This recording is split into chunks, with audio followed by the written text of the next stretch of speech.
Congresso aprova aumento de número de deputados, ampliando o conflito entre executivo e legislativo, com o Centrão avançando cada vez mais sobre o orçamento.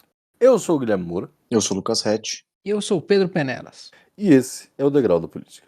Nós chamamos a Câmara e o Senado para governar conosco. Nós temos no Brasil a ideia equivocada de que o presidente manda tudo e não manda coisa nenhuma. Só manda se tiver o apoio do Congresso Nacional. O nosso objetivo é desorganizar esse arranjo. Nosso objetivo é fazer uma espécie de ruptura entre duas gerações. Essas gerações mais antigas que ainda vê o Bolsonaro e o bolsonarismo como uma solução, e as gerações mais novas que não entendem mais isso como solução. Nós não podemos viver numa polarização política radicalizada. Saímos de pautas tóxicas que tomam o nosso tempo e que não colaboram em nada com o nosso país. Nessa semana, os deputados e senadores, as duas casas votaram já com uma certa rapidez o aumento do número de deputados, tanto federal quanto estadual. A proposta vem lá de 2023, que é para adequar o número de representantes necessários por causa do aumento populacional, tal. Porque a gente teve estados que aumentaram o seu número de população e, portanto, eles teriam que ter mais representação, mas isso também, se era para adequar, os estados que perderam população também não tiveram seus números diminuídos, né? Na verdade, isso tem sido uma resposta a essa velha briga que a gente já tem falado aqui sobre conflito entre o legislativo e o judiciário, né? Ou seja, essa desculpa técnica, vamos falar assim, não parece muito caber, né? Assim, eu fui até ver a Constituição, ela só vai definir que as cadeiras sejam distribuídas de forma proporcional ao número de habitantes de cada estado, com o mínimo 8 e o máximo de 70 por unidade da federação. Ela não define um número máximo de congressistas. A gente chegou a esse número de 513 deputados em 1993 por uma lei complementar e desde então a gente manteve esse número, né? A Constituição fala de uma revisão periódica que nunca foi feita e você coloca muito bem, assim, o Congresso tinha a opção de você ter uma redução do número de deputados nos estados que tiveram uma diminuição proporcional em termos populacionais, né? E estados que perderiam deputados, eu estou vendo na matéria da Folha de São Paulo, Rio de Janeiro perderia 4, a Paraíba 2, a Bahia 2, o Piauí 2, o Rio Grande do Norte 2, Alagoas 1 e Pernambuco 1. Mas assim, é irreal você imaginar que esses estados abririam mão de deputados de representação no Congresso para adequar o número a 513. Então eles decidiram só aumentar os representantes nos estados que tiveram um aumento substancial na sua população, passando de 513 para 531 a partir de 2027, e claro, fortalecendo o legislativo nesse processo. Uma vez que o legislativo vai passar a contar com uma base até mais ampla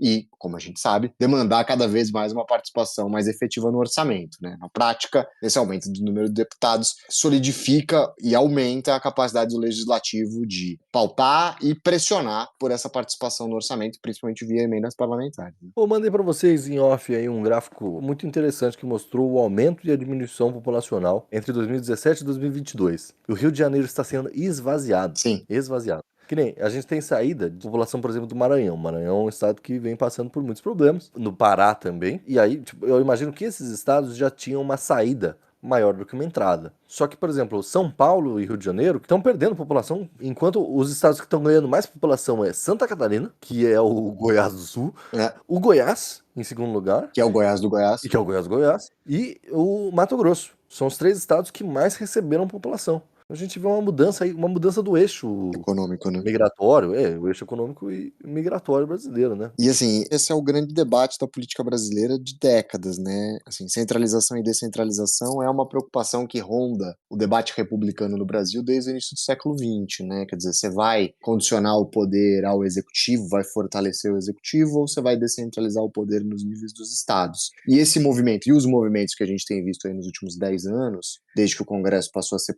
mais protagonista da política brasileira, e talvez o episódio que simbolize isso seja o impeachment da Dilma Rousseff em 2016, a gente vê um movimento de descentralização, que a gente já falou algumas vezes no programa, mais Brasil, menos Brasília, todas essas discussões têm passado um pouco e têm ganhado capilaridade, tanto entre os congressistas, mas em algum nível entre a população, assim, acho que esse desejo por um executivo fortalecido encontrava respaldo popular em algum momento do século XX, principalmente nas décadas a partir dos anos 40 e 50, também tem perdido um pouco de força, né? Existe esse movimento mais bairrista, até por você citar 3 estados que têm de fato se destacado, Santa Catarina, Goiás e Mato Grosso, são estados que tentam construir uma identidade cultural para além do seu aumento populacional, né? A gente sempre brinca do projeto do Goiás Metafísico, mas ele passa um pouco por isso, quer dizer, você construir uma identidade cultural para além do seu fortalecimento econômico, porque aí você consegue passar, destacar e enaltecer suas principais virtudes a partir de músicas, de, enfim, todos esses projetos expansivos. E a gente tem visto isso num movimento de descentralização, quer dizer, a ideia não é pensar o Brasil ou construir arquétipos que conversem nacionalmente, é você valorizar o local, quer dizer, eu sou cantor sertanejo, mas aqui almejo passar meu final de ano em Balneário Camboriú, né? Então existe esse movimento de destaque regional que difere um pouco dessa construção de uma identidade nacional, né, com esses tipos mais característicos dos brasileiros, mas que teoricamente tentariam ter um apelo mais geral, mais universal, né? É uma coisa que, pra mim, essa decisão é mais Brasília, menos Brasil. E apoiada por quase todos os, assim, teve votos, o establishment petista apoiou, então Não, ó, Randolfo... eu tenho números aqui. Por favor. Segundo a UOL, o PL do Bolsonaro teve 90% dos deputados a favor. O PT teve 75% a favor. E não é que os outros 35% foram contrários. A gente tá falando de maioria de abstenções. Partidos que votaram 100% a favor. Então, o PDT e o PSB, dois da base do governo, o Avante, Solidariedade, Cidadania e o PRD, todos favoráveis. Só votaram contrários Rede e Novo. Faz sentido. Porque São os são dois os de mais sempre, né? dissidentes, É. né? Que sempre votam contra qualquer coisa. Ela é apoiada por quase todo mundo, assim, eu conto nos dedos, eu vi no Senado, 88 senadores, a gente lembra alguns, né? Então, o Jacques Wagner e Randolph Rodrigues são do establishment, são líderes do governo, do partido, no Senado, votaram a favor. E ali do PT, o Fabiano Contarato, do Espírito Santo, votou contra, Eduardo Girão, do Novo, votou contra, o Flávio Bolsonaro votou contra. Olha aí. E o astronauta, toda O vez que Marcos ele vota... E o Girão. Em São Paulo, só um votou a favor, que é o suplente do Olímpio. A Mara Gabrilli e o astronauta votaram contra o projeto. E é uma coisa que o povo... eu vi isso, páginas de esquerda reclamando duramente disso. Então, Lídia Schwartz fez um bom texto criticando, parentes meus de direita reclamando. E isso mostra como o povo é contra isso e para mim, uma grande hipocrisia, porque exatamente o que aconteceu há 1 ou 2 semanas, quando o Hugo Mota fala em aumentar a aposentadoria de deputado, enquanto ele fala de corte de gastos. O mesmo aconteceu. Ele derruba o IOF, não tô aqui elogiando a medida do Haddad. Tá sim, mas nossos ouvintes sabem que você é petista. não sou, pelo amor de Deus. Não vem com essa, não. Vocês vão ver o próximo programa, então. Mas eles criticam, derrubam o IOF, falando, não, austeridade fiscal, corte de gastos, e votam aumento de deputado, e como se isso não fosse aumentar gasto nenhum, né? Porque na teoria também, nas desculpas institucionais, né, eles não vão aumentar o orçamento das casas. Então o dinheiro ficaria mais distribuído. Eu não sei de que forma. E eu vi tanto é que eu vi uma piada na Piauí, naquele Piauí Herald, que é o sensacionalista do Piauí, né? Que o Lula anunciou uma pré-candidatura a deputado federal. Porque vale mais a pena, realmente. Assim, é o que eles querem. Eu não entendo. Na verdade, eu queria voltar nessa coisa de descentralização e centralização, porque para mim é uma centralização de poder. Não, sim, mas por um poder que é obrigatoriamente descentralizado. Descentralizado. Porque é engraçado isso. Quando se brandava, uns 10 anos atrás, 15 anos atrás, na época da Dilma, nossa, o poder executivo é muito forte. Sim. A gente precisava de um legislativo mais forte, menos Brasília e mais Brasil, tal, porque isso simbolizaria que a gente pensa que nós somos uma democracia representativa, então eu vou votar no meu deputado e ele vai ter mais força, porque ele seria ali o seu representante imediato, né? Isso não tem se mostrado obrigatoriamente, né? Quer dizer, quando vocês colocam que, nossa, eu vi gente de esquerda reclamando e gente de direita reclamando também. Que isso não é um projeto popular, né? Não parece ser isso, não é uma demanda populacional. Ninguém tá querendo mais representantes. Quando a gente fala, existe uma queda de braço entre o legislativo e o executivo. O executivo hoje é do PT, e a gente fala como o PT tem muita dificuldade, porque o PT é um partido que tem um projeto, ou pelo menos tinha, né? Sempre teve uma ideia de um executivo que vai liderar o projeto nacional, tal, grandes projetos de futuro, aquela coisa toda, né? Uma política mais uniforme. Não casa com essa descentralização proposta pelo legislativo. Mas os seus deputados estão votando favorável? Isso mostra duas coisas. A primeira é que as disputas internas dentro do PT, mas também são disputas dos poderes, que são suprapartidários, né? E eu enxergo, e aí fica isso aqui é mais orelhada. É muito difícil conseguir prever qualquer coisa nesse sentido, mas vamos lá. Eu acho que a República como tá, ela tem chegado no seu desgaste máximo, assim, não me parece ter clamor popular de como a República tem se organizado. Eu tô vendo grandes caciques como o Temer, por exemplo, falando de uma refundação, tal. E aí, nessa semana, a gente teve o MBL, né, o Brasil Livre, conseguindo consolidar o seu partido, o tal do Missão. Nome horroroso. Ruim. Nossa, MBL é um bom nome, gente. Que isso? Bom, E eles tentam replicar aquela coisa americana do animal, né? Isso. Como Mas isso eu achei símbolo. maneiro, tá? Isso eu achei maneiro. Não, uma onça, isso foi bem escolhido. Eu achei legal, a onça pintada achei bom. Nome Missão, nome horroroso. é ruim. Parece nome do Legendários, né? Parece pra cacete. E eles têm um projeto diverso, de um poder executivo mais forte, um projeto mais centralizado de demanda. Inclusive, eles, até outro dia eu vi o líder deles, o Renan Santos, defendendo intervenção federal em estados. Ao estilo mais estado novista possível, assim. Que isso. Nós vamos botar um interventor federal lá para resolver os problemas do estado e tal. Mas, enfim, é um projeto centralista. É um projeto bem de um executivo forte, um estado centralizado, forte e tal, coordenado. Enquanto essa outra direita, simbolizada pelo Temer, pelo Centrão, enfim, pela União Progressista, tal, pelos os grandes caciques da política, que defendem o que a gente está chamando dessa descentralização, esse menos Brasília, mais Brasil, o Temer tem brandado muito, assim, ele falava isso aí de vez em quando, agora parece que toda semana ali o Estadão tá veiculando, de um semipresidencialismo, etc e tal. Então, eu tô enxergando que, assim, pelo menos no lado do campo da direita, ninguém mais está enxergando continuidade na República. Continuidade nessa Constituição, continuidade nesse arranjo. O que eu tô chamando de República é esse arranjo institucional, né?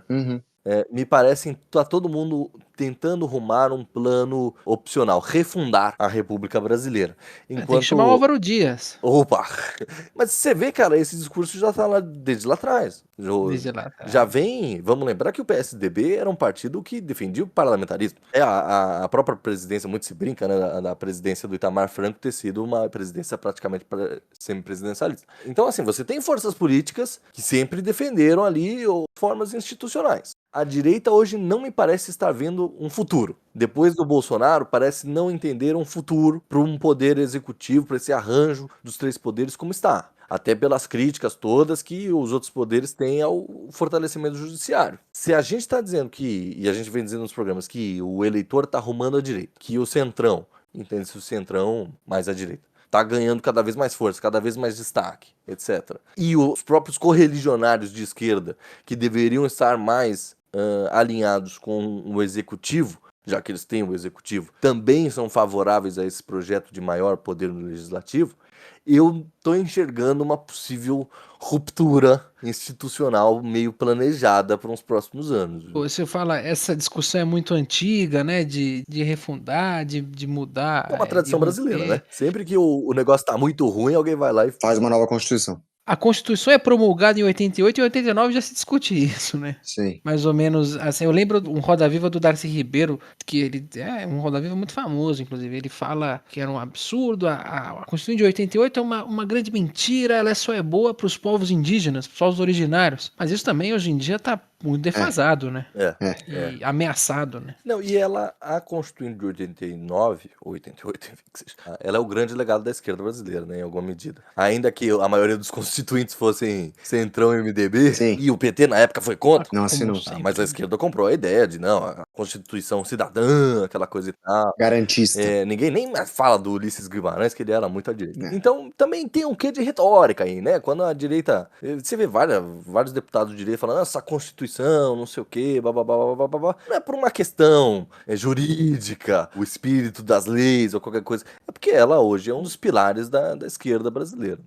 Assim, mas é engraçado que a direita tanto bradou a Constituição em 2016, né? Votava-se o impeachment com a Constituição, você ia o pessoal na Paulista com a Constituição na mão, e o PT com a Constituição rasgando, né? Se vocês estão rasgando a Constituição... Tá bom, mas não deixa de E eu ser. que você fez todos os comentários, Guilherme, eu concordo, e eu acho que isso mostra um pouco como essas demandas populares, ou pelo menos demandas populares entre eleitores mais à direita, têm se traduzido quando ganham uma via institucional, né? Assim, claro, a democracia representativa tem inúmeros problemas, eu acho que o problema de representados e representantes sempre vai acontecer, mas esse movimento mais anti-establishment da direita brasileira, que tem se fortalecido aí com nomes constituição, de fato, de ruptura, ganha alguma medida nessa tentativa de aumento do número de deputados. Quer dizer, ela não traduz o que essas pessoas desejam, mas é como o Congresso entende estar traduzindo essa demanda, uma vez que ele vai falar, não, agora você vai ter mais representação no seu estado, um deputado a mais você não vai precisar tanto da participação do governo federal para inúmeras questões, e talvez explique também a impopularidade do PT, né? O PT é que está defendendo um sistema que é visto como indefensável por muita gente. O PT é que está falando, não, é melhor a gente se apegar ao que a gente tem hoje de conquista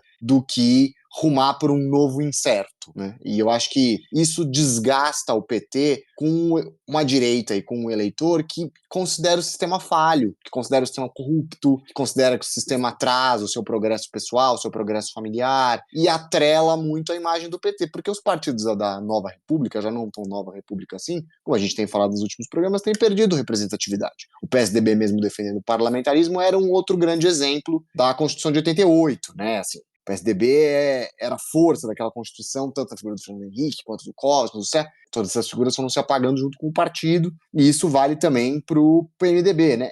O MDB sempre conseguiu se adaptar mais, mas o MDB é a cara da Constituição. Você lembra do Ulisses Guimarães, o governo Sarney, e o PT pega para si esse legado. Na transição Fernando Henrique e Lula, há esse movimento do PT se institucionalizar, e a institucionalização do partido é defendendo as garantias e as previsões que a Constituição de 88 dão. Mas isso se desgastou. Eu acho que é difícil você defender algo quando ele pode ser o tempo inteiro descaracterizado como insuficiente para lidar com os problemas que as pessoas passam. Assim. E, claro, a Constituição não é para ser isso. A Constituição é para ser um conjunto normativo e simplesmente isso, mas no final das contas ela acaba traduzindo o sistema político, e o sistema político é percebido por uma direita anti-establishment, que a gente vê todos os dias surgirem novos nomes que propõem uma forma ou outra de radicalização política, como ultrapassada. E a refundação desse pacto constitucional parece se dar em termos mais descentralizadores, mesmo que o aumento do número de deputados não vá levar, de fato, o aumento da participação do seu Zé hipotético do Mato Grosso, né? Esse cara ainda vai continuar,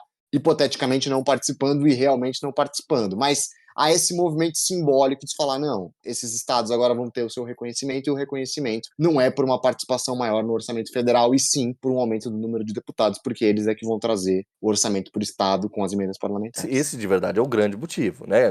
De cada vez mais conseguir viabilizar e controlar o orçamento via emendas. Exato. Com mais nomes, então mais possibilidades de emendas, mais regiões supostamente abarcadas pelo orçamento. E a aproximação dos deputados com os governadores dos seus estados, porque as emendas parlamentares são levadas para políticas direcionadas no estado da base do deputado, né? Então há esse movimento de aproximação dos governadores, principalmente dos governadores mais da direita, com os deputados do centrão. Mas é isso, assim, a gente tem um final muito triste nesse programa, nesse episódio de hoje, porque é aquilo, essa proposta é muito impopular. É chocante ver como o Congresso é hipócrita, o Congresso só está lá em benefício próprio. Mas também você vê como o PT é envelhecido. Porque qual que é a solução para combater essa ascensão do legislativo? Nenhuma. O PT não sabe o que faz. O Lula é um político muito envelhecido. Ele não consegue mais mobilizar. Ele fala coisas ultrapassadas. Essa coisa que ele fala, o combate à fome. Poxa, esse é um discurso de 2002. Ele não consegue mais se renovar. E aí é a chance dessa nova direita passar o carro com a anuência, não a nova direita, desse centrão, porque quem vota, boa parte dessa direita nova vota contra. A gente falou, Girão, Flávio Bolsonaro votaram contra. Agora, o Centrão vota junto com o PT, inclusive, né? Jacques Wagner, Randolfo Rodrigues, que são senadores antigos, são políticos mais velhos. O Randolfo é mais novo que o Jacques Wagner, mas ainda assim é um cara que está há muito tempo na casa. E você vê como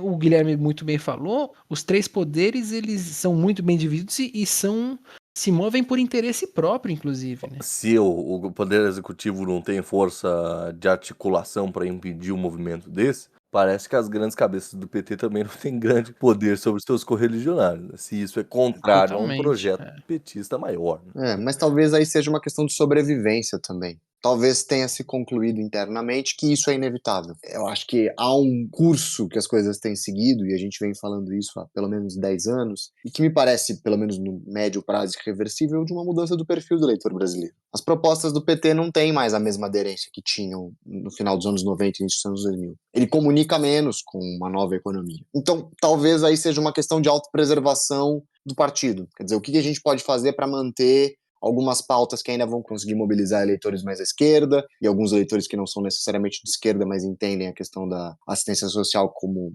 dever e um direito pela sua condição mais desassistida, e acho que o PT tem chegado a essa triste conclusão para o partido de que ele não mobiliza mais como ele mobilizava. O Edinho Silva fala isso. A gente fica ridicularizando os números das manifestações bolsonaristas, que de fato diminuíram aí nos últimos anos, mas o PT não consegue nem dar os 10 mil que o Bolsonaro põe na Paulista. Não, e outra, se você vai numa manifestação à esquerda, qualquer que seja ela, tem 1001 pautas, 1001 movimentos e todos eles discordam entre si e brigam entre si. Se juntar 10 mil pessoas, são 10 mil pessoas que discordam entre si. É engraçado, a CUT perdeu mobilização após a reforma trabalhista, que foi num grande acordo do fim do imposto sindical, que eles falaram, não, tá bom, a gente conseguiu o que a gente quer, cancelaram a manifestação, falaram, nós não vamos à Paulista, e aí, foi abaixo, né?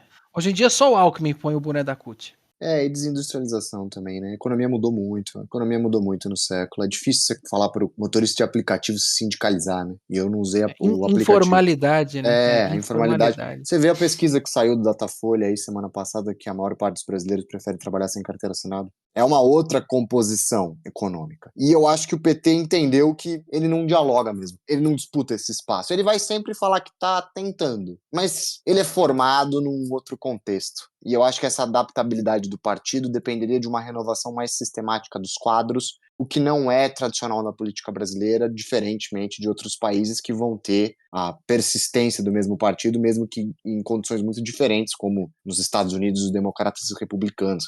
A gente falou do último programa do Trump, a diferença do Partido Republicano sobre o Trump do Partido Republicano sobre o Reagan, por exemplo. E eu acho que os partidos brasileiros sempre tiveram uma outra característica. Há uma mudança de composição social, então nascem novos partidos, e aí amarram a questão do MBL. O MBL parece entender que é o momento de um novo partido à direita, né? Com um projeto distinto, talvez mais ligado aos bolsonaristas, uma questão de um executivo mais forte, tal, mas já dissidente, já de outra organização. Mas é engraçado, você fala, né, o MBL é um partido mais novo, com ideias novas, mas sempre que se fala MBL, eu lembro de 2016. Não, é uma instituição, é porque os caras são muito novos, né?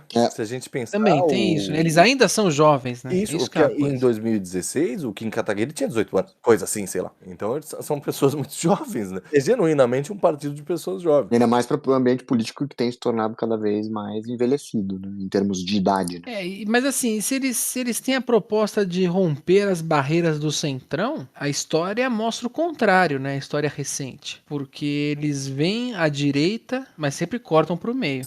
Eu acho que tem disputas internas, por exemplo, quando a gente olha o Kim Kataguiri, ele é muito diferente de outros quadros. Da forma de comunicação, né? Que o Mamãe Falei lá, que vai nas manifestações questionar tudo. O Kim Kataguiri jamais faria aquilo. Já é uma outra abordagem. Tem uma atuação de político profissional muito mais pragmática. Muito mais pragmática, muito mais funcional também, né? Vamos lembrar que esse jeito todo da direita, ainda que a gente fale, não, tudo bem, os bolsonaristas e o MBL são dois grupos dissidentes, não se congregam mais e disputam eleitores, etc e tal. Mas a forma de se não fosse o estilo MBL, o Nicolas Ferreira nunca existiria, por exemplo. Sim. Aí é que fica uma diferença, que você vai ter no MBL os caras que são só isso, como é o caso do Mamãe Falei, e você vai ter os caras tipo Kim Kataguiri, que de fato tá lá articulando com União Brasil e tal. Foto com o Eduardo Cunha no impeachment da Dilma, né? Isso. Já mostra a diferença de proposta dentro do partido, e concordo. A estratégia bolsonarista de comunicação digital é do MBL. O que consagra o lançamento de novas candidaturas à direita em todos os níveis, do vereador até o potencial candidato à presidência da República, é a estratégia do confronto digital. É você ir lá na USP e ficar batendo boca com estudante, sabe? E isso, de alguma maneira, dá capilaridade, dá voto e você é eleito vereador da sua cidade. Essa estratégia, de maneira caricata tem feito muitos votos, né? Vamos ver, porque o MBL tá pensando em lançar deputados federais e estaduais e já anunciou Kim Kataguiri para governador de São Paulo, que não ganha nem a pau, mas enfim. Não ganha. Mas entendo, ele é um nome jovem, tentar tornar ele mais popular do que ele é hoje. Vai fazer uma missão tipo Mamãe Falei na prefeitura de São Paulo, assim. E querendo ou não, eles são um grupo essencialmente paulista. Essencialmente paulista. Assim, eu Sim. sei que tem quadros hoje em outros estados, e claro, porque você fez um partido, então você tem que ter representação X em todos os estados, mas são um grupo paulista. Obviamente vão disputar coisas mais fortes em São Paulo. Sem dúvida. É a recriação do PRP, mano. É o novo PRP? É o PRP do Arthur Bernardo. É o PRP do Arthur Que Bernardo. já é um PRP mais borrado. Pode ser.